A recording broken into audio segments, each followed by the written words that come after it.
โอเคสบายดีมื้อนี้ก็ตามหัวข้อเลยเนาะเฮาก็สิมาว่าเรื่องเกี่ยวกับว่าเป็นหยังเรียนจบแล้วจึงเรียนจบมาแล้วเนาะจึงบ่มีเวียกเฮ็ดที่แบบเวียกเฮ็ดที่ดีบ่ได้เงินเดือนที่สูงเนาะซึ่งสาเหตุหลักๆเลยก็มีคือ5สาเหตุเนาะมื้อนี้ก็คือมี5สาเหตุหลักๆที่เฮ็ดให้เฮาเรียนจบมาแล้วคือว่าบ่มีเวียกเฮ็ดที่ดีแล้วก็บ่ได้เงินเดือนสูงเนาะซึ่งว่าสาเหตุหลักๆเลยก็คือ1เฮาเรียนจบม.7 มาแล้วเฮาฟ้าวเรียนต่อจนเกินไปเนาะเพราะว่าเห็นหมู่ครูแบบเรียนจบม.7 มาแล้วเห็นหมู่ครูไปเรียนต่อเฮาก็อยากไปเรียนนำเขาแบบนี้นะซึ่งว่าเฮาฟ้าวจนเกินไปจนแบบบ่ทันคิดเนาะบ่ทันคิดว่าเฮามักอันเดอร์อยากเรียนอันเดอร์แล้วก็2เรียนตามกระแสเนาะซึ่งต่อมาจากข้อที่1ก็คือว่าเรียนตามกระแสเห็นหมู่ไปเรียนก็อยากไปเรียนนำหมู่ประมาณนี้เห็นหมู่ไปเรียนเรียนบัญชีเรียนการเงินเรียนกฎหมายเรียนแพทย์เรียนอันเดอร์ก็อยากไปเรียนนำหมู่เนาะเห็นหมู่ไปเรียนนำหมู่ซึ่งวิชานั้นหรือว่าสิ่งที่เฮาไปเรียนนั้นอาจสิบ่แม่นสิ่งที่เฮามักอาจสิบ่ตรงกับสิ่งที่เฮามักซึ่งเฮาไปเรียนตามกระแสหรือว่าไปเรียนนำหมู่ซื่อๆอันนี้ก็เฮ็ดให้เฮาเรียนจบมาแล้วเฮาบ่มีเวียกเฮ็ดเนาะเพราะว่ามันเป็นสิ่งที่เฮาบ่ได้มักแล้วเวลาเฮาไปเรียนเฮาก็สิบ่ตั้งใจเรียนปานใดเพราะว่าเฮาบ่ได้มักเด้เฮาบ่ได้มักแล้วก็เรียน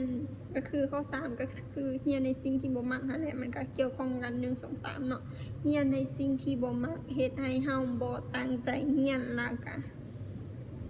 บ่ตั้งใจเรียนเมื่อบ่ตั้งใจเมื่อเฮาบ่มักแม่นบ่เฮาไปเฮาก็บ่ตั้งใจเรียนตามมีตามเกิดอยากเรียนก็เรียนบ่อยากเรียนก็เรียนแล้วก็ไปเรียนข้อต่อไปก็คือว่าไปเรียนหลายกว่าไป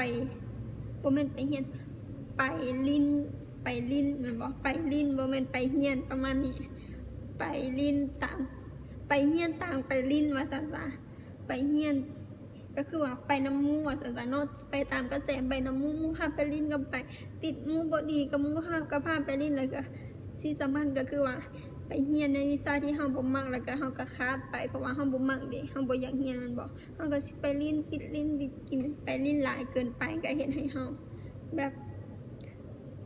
คะแนนออกมาก็บ่ดีแม่นบ่วิชาอิหยังก็บ่ดีบางเทื่อก็อาจสิติด F ติด D ติดอันเดอร์ไปแม่นเพราะว่าเฮา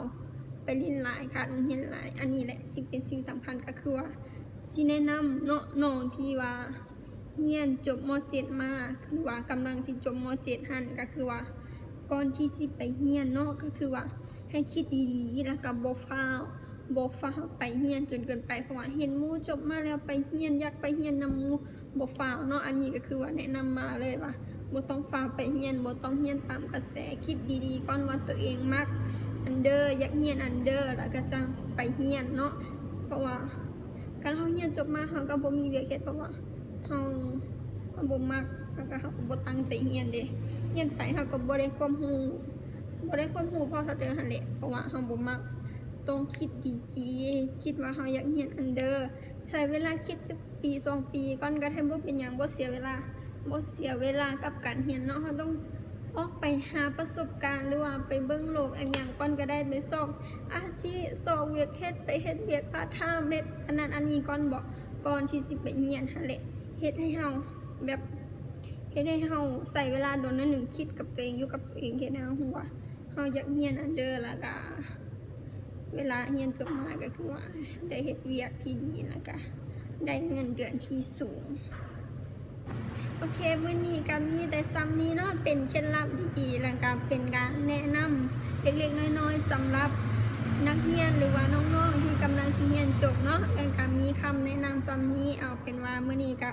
ซ้ำนี้เนาะสำหรับมื้อนี้ก็หมดเท่านี้โอเคบ๊ายบายมื้อหน้ามีหยังดีๆก็สิมาแนะนำใหม่เนาะบ๊ายบาย